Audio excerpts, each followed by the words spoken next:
Tons of liters of water burst into a mine shaft. 18 miners are trapped deep underground. You're just sitting, thinking, you know, you're actually gonna die in here. Engineers have only one shot at a rescue. You're either gonna be a hero or zero. One or the other. If they get it wrong, they will kill the men they are trying to save.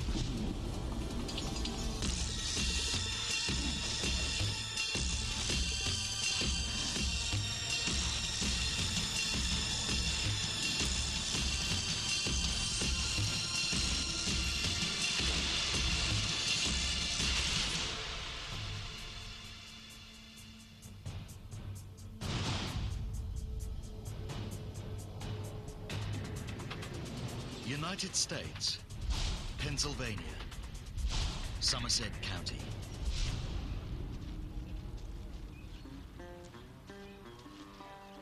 Somerset is coal mining country.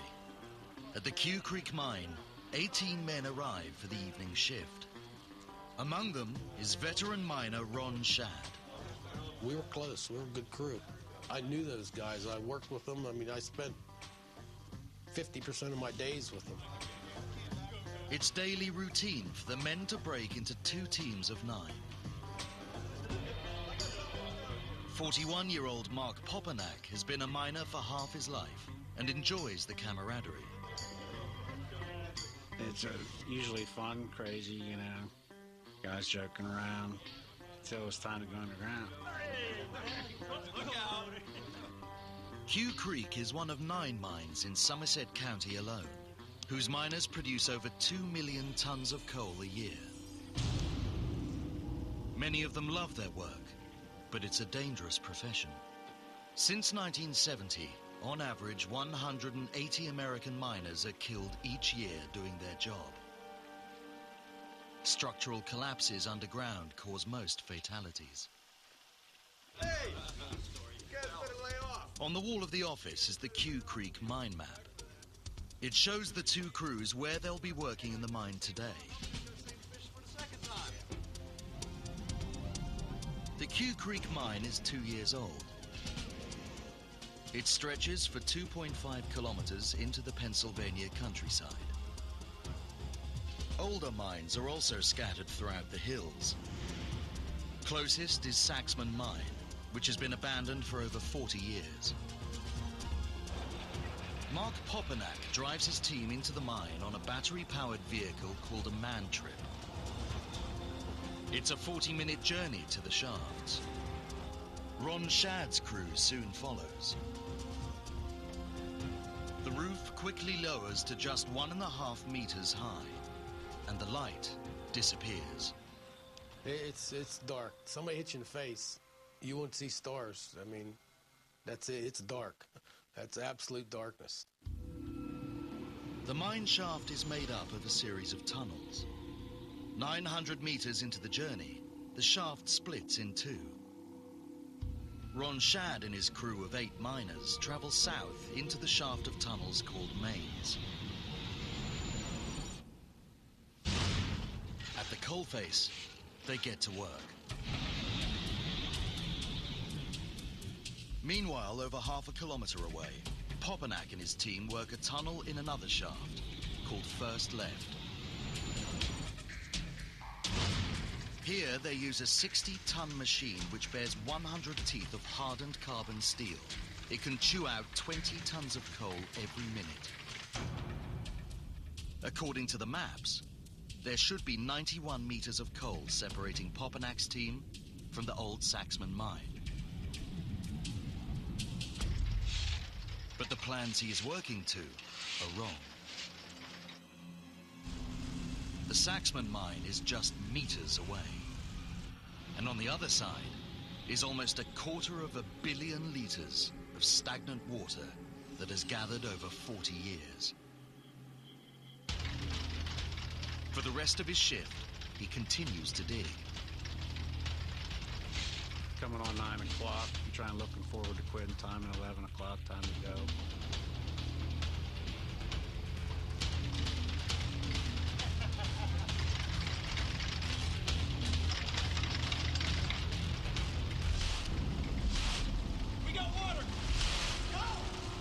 cannot believe what he sees. 20 meters in front of him, a wall of water explodes into the shaft. There was no trickling, there was instant water. Big time. It's just a wall of water.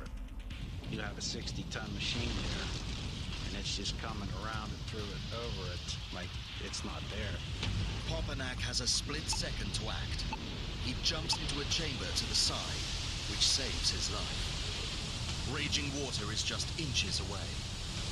You stand beside a railroad track with a freight train coming by you 100 miles an hour, it's probably louder than that. He's closest to the torrent. But he's not the miner in most danger. Gravity dictates that water always heads to the lowest point. The deepest part of the mine are the tunnels in the main shaft, just over half a kilometer away. Ron Shad and his team are oblivious to the tsunami heading their way. Luckily, the team at first left is able to make a call to Shad and colleagues on the surface. I went and answered the phone. They were yelling that we hit water, you got to get out, you got to get out. Go. Go, Larry. Larry, get. Shad gets word to the rest of the crews scattered in mains. Then takes off. Looks like we're going home early today. None of his colleagues realizes the seriousness of the situation. Where's this water at that they're talking about? I was joking coming out. All right, we get an early quit, you know? The 7 men make their way steadily to the exit. Up ahead, Shad grabs fellow miner Larry Somerville, jumps on a golf cart, and races to the surface. Where the hell's coming from? Let's get the hell out of here. And he hurried up and got on, and he's, right, what's the matter, what's going on? I told him to hit water, we have to get out. They have only one choice: to drive back along the main shaft, past the junction with first left, to the mine entrance. Up ahead, Shad and Somerville approach the junction with first left. I don't know where. Let's get together, guys. Get the hell out of here. They are stunned by what they see. The dip where the 2 mine shafts intersect is already flooded ceiling high. All we saw was water to the roof. It was full. That was our way out. I knew he was in trouble. I mean, I thought this was going to be it. Shad is desperate. Then he remembers there is one possible way out. On the side of the shaft is a self-contained ventilation tunnel, sealed with concrete blocks. There is a chance this could still be dry. They search for a door into the vent. I backed up the golf cart back to where the door was and turned it towards the door and left the light on so they knew which direction we went. They step into the unknown. They're relieved to find that the ventilation tunnel is dry. The 2 men crawl as fast as they can towards the surface, 1.5 kilometers away. The other 7 miners from Shad's group soon discover what he already knows. The main exit is blocked. They haven't considered the ventilation tunnel. Doug Custer feels doomed. Our escape was gone. You're thinking, I'm a dead duck. They've no choice but to back up away from the rising water.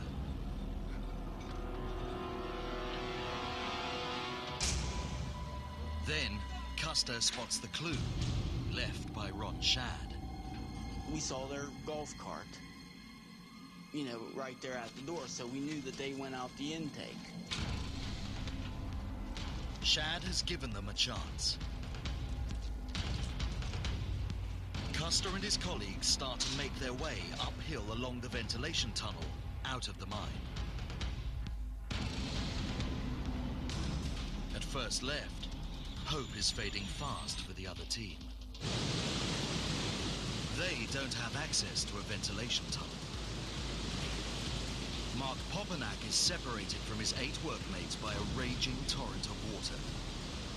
He's running out of time. This whole time, I'm praying to God to give me the strength to get myself across this water, because I knew if I didn't, I was going to die.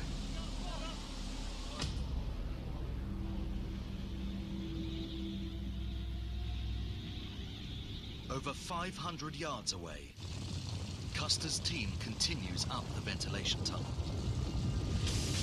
We heard something boom. A door bursts open under the enormous pressure. The water's gushing, it's roaring, it sounded like Niagara Falls. Their escape tunnel is now a whirlpool. If the men don't battle their way out, they could drown.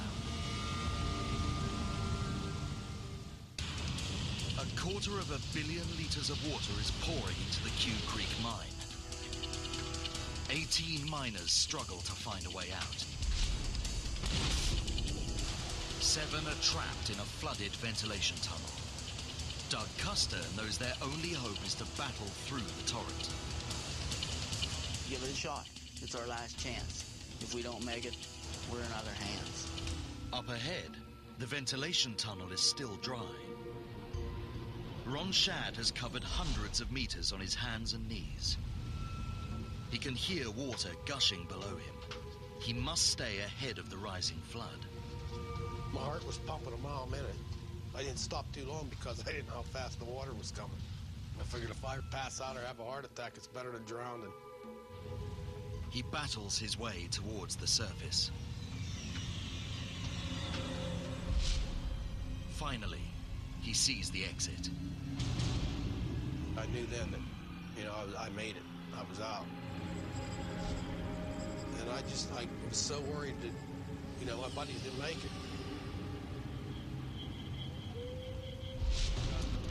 9:35 p.m., 40 minutes after the breach.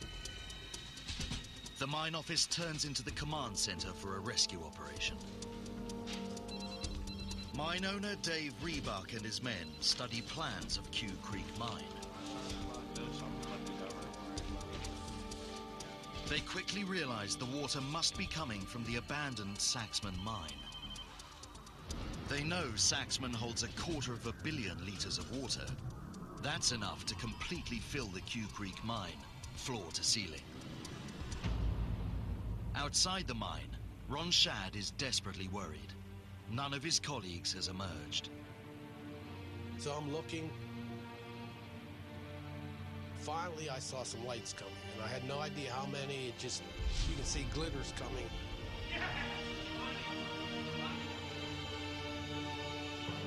8 miners from Mainz have battled through the water to safety.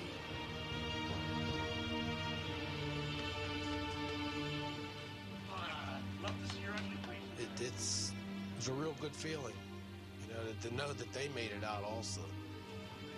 But the moment of jubilation is short-lived.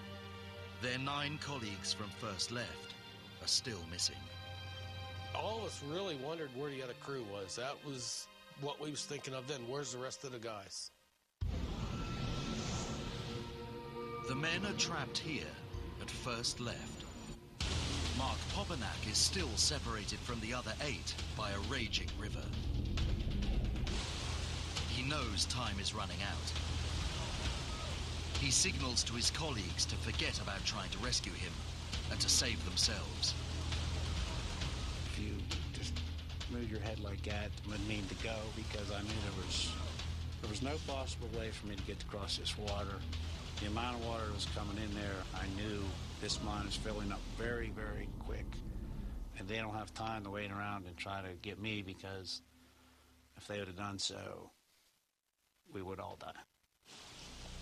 Reluctantly, Popanak's colleagues leave him.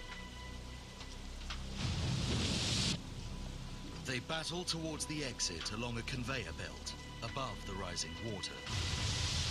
But the torrent overwhelms them.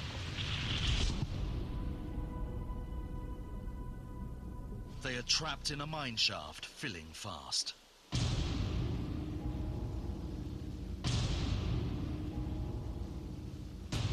97 kilometers away, Joe Spafoni gets a call at home. He works for the Pennsylvania Bureau of Deep Mine Safety. 9:30 was when I received the phone call, who told me that they had 18 men underground, 9 had made it out, 9 were trapped. When you hear something like that, your heart goes into your stomach. Spafoni and Rebuck immediately agree on one thing. If there are survivors, they will have to find high ground. The highest point in that section is at the end of first left, where the breach has taken place. Spafoni must find out if any miners are taking refuge here. It was a very, very dire situation, and I knew that if anybody did survive, we had to try to communicate with them. They decide to try and drill a 15-centimeter hole 75 meters down into first left. Maybe, using a video camera and microphone, they can communicate with any survivors. While Spafoni formulates his plans, the police inform the families of what has happened to their loved ones. Sandy Popanak is in bed when she hears something downstairs. And I hear this voice coming. He said, "Is somebody up there?" And I said, "Yes, who's down there?" And they said, "It's the state police. I need to talk to you for a minute." I almost collapsed because they really couldn't tell me anything other than that there was an accident. Sandy Popanak rushes with the other families to the local fire hall to wait for more news. 1 a.m. Water has almost completely filled the mine. The miners realize they can't get out. They must head to the highest point of first left. This will be close to where the flood first broke through 4 hours earlier. Mark Popanak remains trapped one side of the breach at first left. Water is now up to his waist. He must free himself. Caught my breath, calmed down, told myself I gotta think of something to do here. Desperate times call for desperate measures. I looked up and I seen these J hooks, which are little hooks that you hang on roof plates to hang cables on. Maybe I can monkey on these roof plates. So I went to the toolbox and got these J hooks, and I was just testing it to see if I could actually accomplish this. And I could. It was difficult, and I thought, well, I'm going to die doing this, but I'm at least going to try. As Popanak prepares to suspend himself onto the roof plates, something stops him. A light shined through a hole in this wall. I seen it was drawn. If it had been 30 seconds later, I probably would have attempted this crazy monkey business I invented, and probably would have been washed away. Popanak's fellow miners are determined to free him. They back a mechanical digger with a large scoop bucket into the raging torrent. Popanak knows exactly what he has to do. Well, this is do or die here because I knew I had to jump, and if I missed the scoop bucket, I was going to go down the river. No doubt about it. Popanak takes a moment, then launches himself to his fate.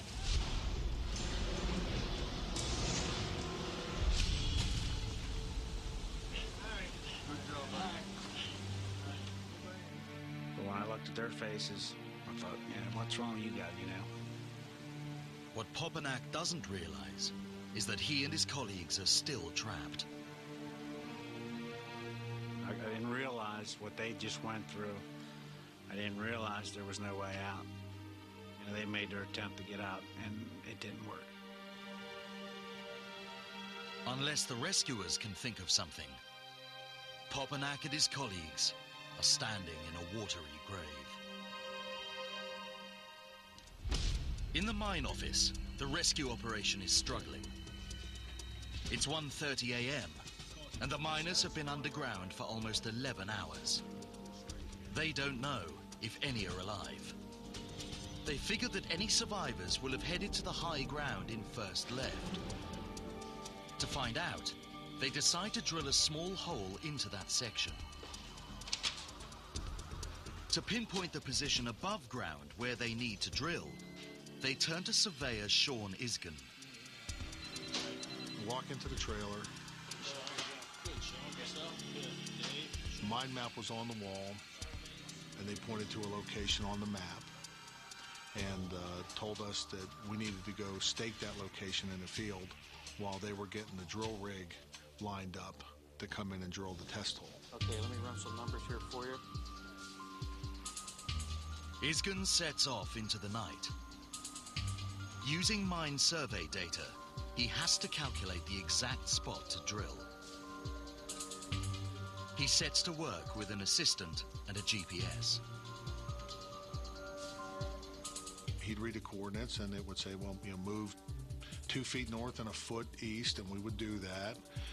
And then it would say, move 6 inches north and 1 inch east, and we would do that. That's our spot. And literally took a wood stake and pounded a stake in the ground, tied a ribbon around it, and said, drill here.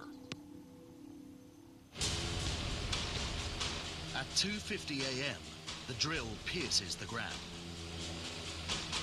It will take at least 2 hours to break through 75 meters of earth. The drill bit is rotated by a diesel engine and hammered into the ground by blasts of air from a compressor on the surface. N.G.C is aiming the drill bit at the heart of a channel just 6 meters wide. If the data he is working to is wrong, then the drill bit will miss the mine shaft and chew straight into solid coal. They'd have to drill again, taking 2 more hours. It is time they simply do not have. 3 a.m. Water has been gushing into the mine for more than 6 hours. It is getting so close to the miners that they believe it will engulf them in a matter of hours. In desperation, they start building a barricade using concrete blocks. But they now face a new threat. Air quality in the mine is deteriorating. They are starting to suffocate. Everybody's exhausted, very tired, and it was hard to do anything. I don't know what a 4-inch cement block is, maybe 10 or 12 pounds. It felt like it was 50 pounds. We continued working, at our, whatever pace we could.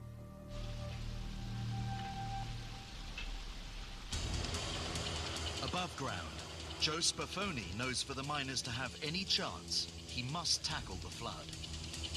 He arranges for pumps to be carried into the mine to pump out millions of liters of water. But it's a hopeless task. As fast as they would get pumps set up, the water would overtake the pumps. It was just too much water. The miners' families have been waiting all night. Mark Poppenak's wife starts to contemplate worst-case scenario. I thought, what am I going to do? What am I going to do if my husband doesn't come out of there alive? Below, Poppenak and his crew are losing hope. Then, they hear something. And I believe while we were building the first wall, we heard this drill start to come far, far away. Just barely hear it. At 4:10 a.m., the miners can hear the drill bit getting close. With oxygen running out, they are struggling to breathe. You'd hear them drill and you hear them drill, and it's getting louder and louder and louder. And when it's really close, I think everybody stopped working, and you're trying to figure out where it's going to come through at. Then, at 5 a.m., the drill bit reaches 75 meters. Above ground, the rescue team is nervous. To have any chance of rescuing the miners, they must first find them. They pray that the drill will locate them alive in first left. 5:06 a.m., 8 hours after the breach. Everybody's staying back out of the way. And it's coming. All of a sudden, this drill bit comes through the roof.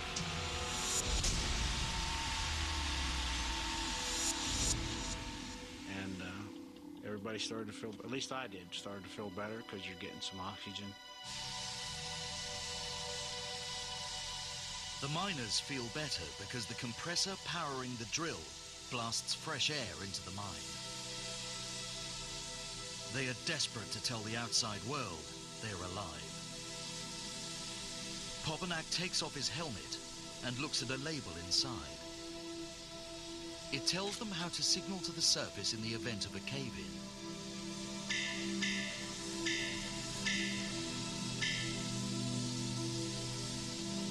On the surface, above the howling of the drill, Joe Spafoni thinks he hears something. I could have swore I heard somebody beat on the drill. And I looked at the driller and I asked him, I said, Lou, I thought I heard something. He said, so did I. I said, shut the compressor off. All equipment is turned off. Silence descends on the site. Spafoni must confirm they are alive.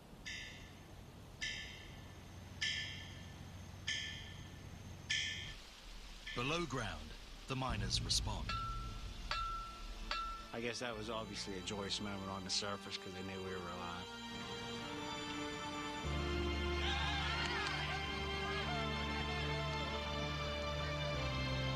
There is huge relief.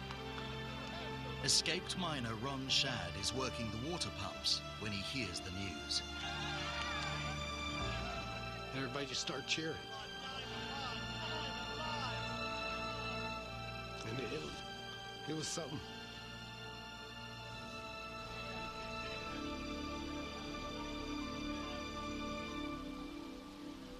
But the celebration is short-lived.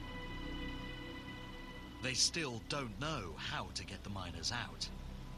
And the men trapped below are about to face a new threat, as deadly as the rising floodwaters. Engineers have successfully guided a 15-centimeter drill bit into the heart of Q Creek Mine. But the water in the mine is still rising. They calculate they have an hour before the shaft is completely flooded and the men drowned.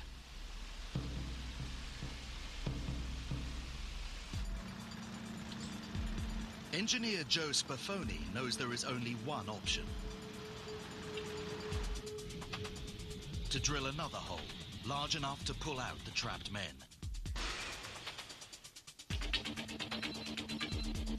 Where can they find a drill big enough? There is nothing on site. They hit the phones.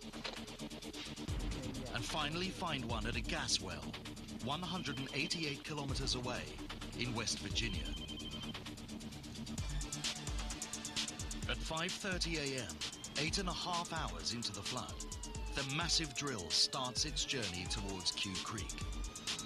The best estimate is it will take 9 hours to reach the mine. Time the miners do not have. Now the rescuers discover that the trapped men face a deadly new threat. The hole into the shaft allows Spafoni to test the air quality below ground. The results shock him. We took an air reading and had low oxygen on the surface and assumed that the air in the mine was much worse. Fresh air contains 21% oxygen. Anything less is potentially lethal. Spafoni calls a ventilation expert to confirm his results. Well, we were able to measure the oxygen concentration, and we knew it was around 17%. 17% is dangerously low. The miners will pass out, and in a matter of hours, suffocate. We were afraid they're not going to be able to survive in that. Eurosec realizes they have an air supply at hand from the compressors that power the drill. Immediately, he orders the men to turn the drill compressors back on and to pump air through the drill hole to the miners. The air will keep them alive, but it puts an end to all communications with the trapped men. Now both miner and rescuer must work in the dark. Sandy Popanak and other relatives are taken to the site. When she sees the communication hole sealed up, she panics. And I saw that they had put the pipe down, and I remember I kind of lost it, I guess, at that point. And the gentleman that put the pipe down come over and explained to me exactly what was going on. So that kind of relieved me to know that maybe they were possibly getting some air down through there. The air may be keeping them alive, only for the water to kill them. The water level is rising at 7 meters every hour. We knew if it continued to go at that rate, we only had about an hour to do something, or it would flood them. Eurosec and his colleagues need thinking time. They must come up with an answer, and fast. I remember being on the porch and we're just sitting there looking out in the dark. And it's like, what are we going to do? If we don't come up with something, these miners, they're going to perish. Suddenly, Eurosec is struck by an idea.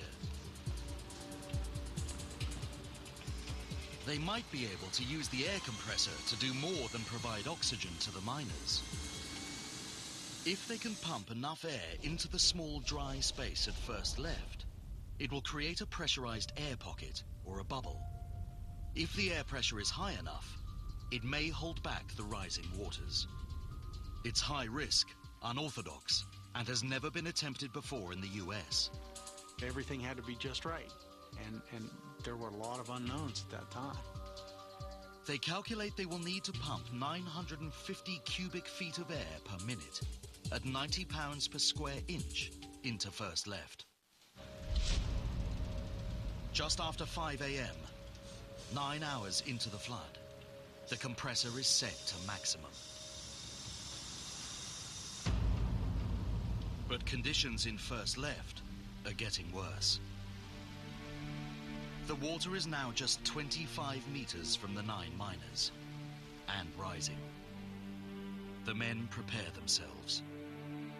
And I remember Blaine asking Randy for a pen, but he wanted to write a note to his family. And he tore off a piece of cardboard from a resin box. They do not expect to see their families again. We took turns with the pen, and we put them in a bucket and sealed that bucket up. And that was it. The miners know that when the time comes and they drown, their bodies could float away and be lost in the maze of tunnels. Some of them choose to tie themselves together, but not all. I didn't want to do that, but I wasn't ready to give up yet. I knew I was going to drown, but I figured I'm not going to give up to that last second. Above ground, surveyor Sean Isgan continues to find locations for the water pumps that are delivered to the site. Alarmingly, the mine is now so flooded that water is pouring out of the entrance. Look down in that, and it was literally a lake. And you just think, oh my gosh, how are we gonna do this? But underground, Popanak begins to suspect that the tide, quite literally, is turning. The water is rising at a much lower rate. He knows external forces are at work. Now, we had the water jugs with us, and they were starting to collapse, the pressure. So we knew, that we were actually under pressure, sort of like being in a submarine. A pressurized pocket of air is acting like a dam, holding the water back from the miners. The question is, how long can a bubble repel millions of liters of water?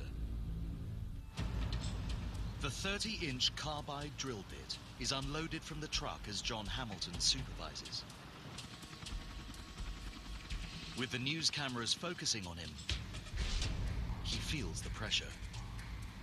I said, if we drill in and these miners, for some odd reason, didn't survive, I said, they're going to point their finger at us because we took so long in the drill bit. I mean, you're either going to be a hero or zero, one or the other. At 6 p.m., 21 hours after the breach, drilling begins on the rescue shaft.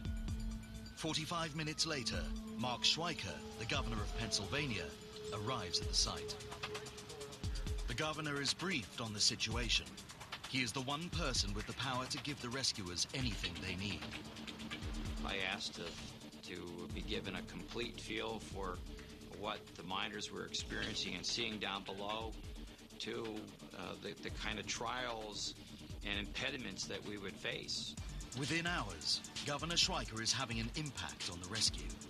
We were bringing in equipment and miners from just all over. We had 3 or 4 different drilling companies, and we're bringing in just enormous pumps that are being flown in from all over the country. We had an air compressor would break down. We'd take the lines off of it, put it right on another, and keep on going. It was sitting right there. But as the hours go by, there's more bad news. The water levels in the mine are still very high. The water is pressing hard against the protective air pocket. If the rescue shaft bursts the air bubble when it breaks through, the floodwater will flow back and drown the miners instantly. The water level must be reduced, but so far, the pumps aren't making any impact. Governor Schweiker must decide whether they should carry on digging the rescue shaft. I realized that my job was to consider the best counsel given me by some very intelligent people. The best decision was to forge ahead. We didn't have much more time. Drilling of the shaft has been going on for just 3 hours, and nothing has been heard of the miners for 6. The media is impatient for news. Schweiker puts on a brave face. So it's time for hope and hard labor. And I believe it's perfectly realistic to remain confident. Meanwhile, 75 meters below ground, and with the water still gaining on them, the 9 miners hear something. All of a sudden, we heard this other drill start to drill. And another good feeling, of course, because, well, they got to drill this hole to get us out of here, because I can't imagine them pumping all this water out of this coal mine, because I know there's a lot of water. 1:12 a.m. on the 3rd day, 28 hours into the crisis. John Hamilton has been working on the rescue shaft for 6 hours when he notices a problem with the compressor that drives the drill. When you lose air pressure, they won't do nothing. So, you know right away when something happens. What Hamilton discovers is a disaster. Under the glare of the world's media, the drill bit has snapped off 32 meters down. That bit should have drilled, at least 1,000 feet. It should have never broke. But they do break, and nobody can explain why or, point your fingers at who or what. The rescue shaft is now blocked by a massive broken drill bit and useless. This could be the end for the miners. The trapped men realize something is wrong. You can tell by the sound of this drill it was much bigger, and it's grinding away, and all of a sudden it stops. Something about that, we're going to lose the men. Above ground, Governor Schweiker's feeling the strain. We're going to get these guys. I probably, in quieter moments, was looking upward and saying, "Can you give us a break here?" He rushes to tell the families the news. That was a very devastating moment. Everything's going along smooth. It's like anything else. Everything's going along smooth. Something breaks. It's devastating. John Hamilton has more bad news for the governor. He will have to blindly fish the drill bit out of the hole. It's a tricky operation and usually takes days. There's an awful chance you can't get that bit back out when you break it. Normally, in a situation like that, you'll fish on the thing 3 or 4 days or whatever if you can. Cement the hole back up, move the rig over, and start anew. But they do not have 3 or 4 days. They need another drill bit. Governor Schweiker tells Hamilton to get one on site immediately. Finally, I got a little aggravated at him, which I shouldn't have, and I said, hey, you just don't go to Walmart and pull this stuff off the shelf. These bits you plan way ahead, sometimes 6 months in advance to get one. The rescue team must wait 4 hours for another drill bit to arrive. Then it must dig a second rescue shaft from scratch. Rather than wait, Hamilton tries to fish the broken drill bit out of the existing shaft. The media reports every move. By 3:15 this afternoon, there was no drilling in progress at all, as they were still trying to retrieve the broken drill bit on number 1 hole and do preliminary work before drilling could begin on number 2 hole. Friday, 4 p.m. The mine flood is 43 hours old. There are now 12 pumps operating at the site, removing up to 102,000 litres of water a minute. Finally, there is a glimmer of hope. The flow of stagnant water from Saxman Mine is slowing down, and at last the rescuers begin to have an impact on the water levels. A race is now on to remove as much water as possible. And there is more good news. Against all odds, after battling for 15 hours, John Hamilton snags the broken drill bit and fishes it out of the rescue shaft. And it just seemed like nothing was going our way at first. And then when we got it out, that's when we knew things were going to turn around. Just for some odd reason, I don't know why. It just felt good. Things are back on track. John Hamilton goes back to work on the existing rescue shaft with a new drill bit. He pushes on through the last 43 meters of earth. Saturday, 1:38 p.m. The miners have been underground for almost 3 days. Drilling at the rescue shaft has been going on for 13 hours. They make rapid progress and are now less than 6 meters from breaking through. But Hamilton is told to stop. The pumps still haven't lowered the water to a safe level. If they break through now, the air bubble will burst and the miners will drown. Pumping must continue for at least 8 more hours. Can the rescuers afford to wait that long? There has been no communication with the miners for almost 2 full days.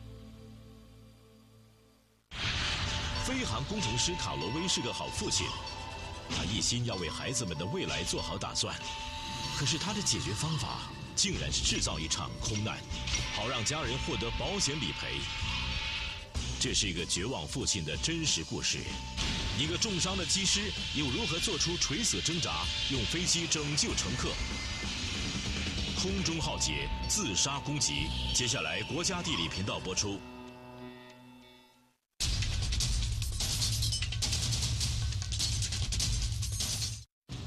9 miners have been trapped in Q Creek Mine for almost 65 hours. A rescue drill is less than 6 meters from cutting through, but drilling is stopped. The water levels are too high. If they break in now, the miners will drown. But can the rescuers afford to wait? A decision is needed. Now, this decision was a very, very heavy decision. The miners going to be okay for another 8 hours. Let's keep this in mind. This is a rescue. The rescuers decide not to break through. They will wait for the water to lower. That day was an extremely long day because we were all sitting around knowing, praying that what we had done had worked. It is 8:58 on day 4. For 8 hours, the drill has been waiting to break through. The pumps have lowered the water level. If the air bubble has worked, the miners might still be alive. The moment has come to break through, but they still cannot be sure if it's safe. We all kind of stepped back, so to speak, and realized that at that point, 70 some hours after they were trapped there, that the possibility of them dying anyway also existed. We didn't have much more time. And with that, we said, we go.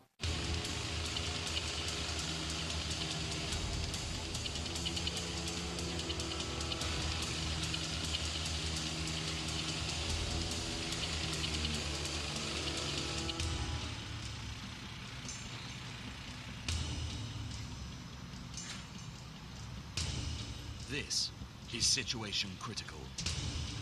The rescuers break through.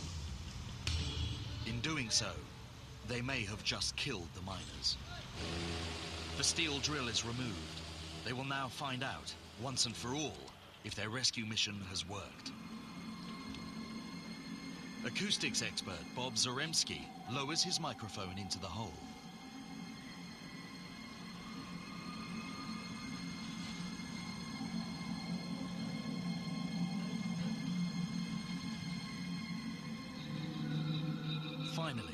The microphone reaches the bottom of the shaft. Once the microphone punched through, I did ask probably the stupidest question of my life. Are you the 9 miners? And this guy asked us if we were the 9-trap miners. Yeah, it's awesome. I take a good bit of ribbing anytime I see any of those guys. Yeah, nobody else here but us miners, yeah.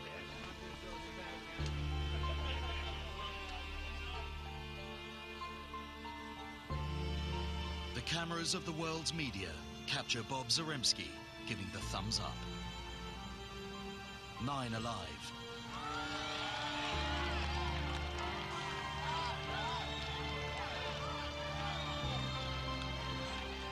I was up on the hillside and I was told that we did it and 9 are alive. Well, that was a very emotional time for me. The rescue team gently lowers a pod to the 9 men.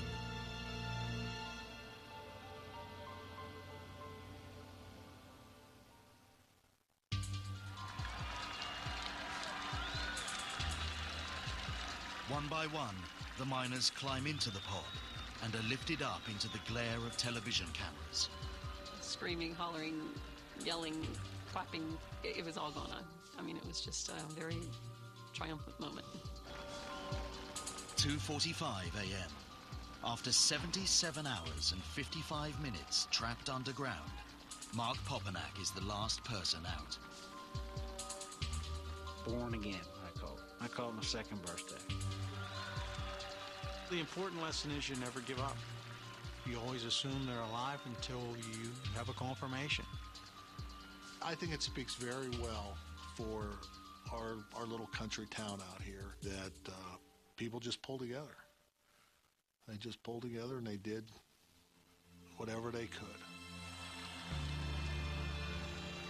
The rescue of the Q Creek miners is one of the most remarkable of modern times. It has provided emergency teams with tried and tested response procedures for rescuing people trapped underground.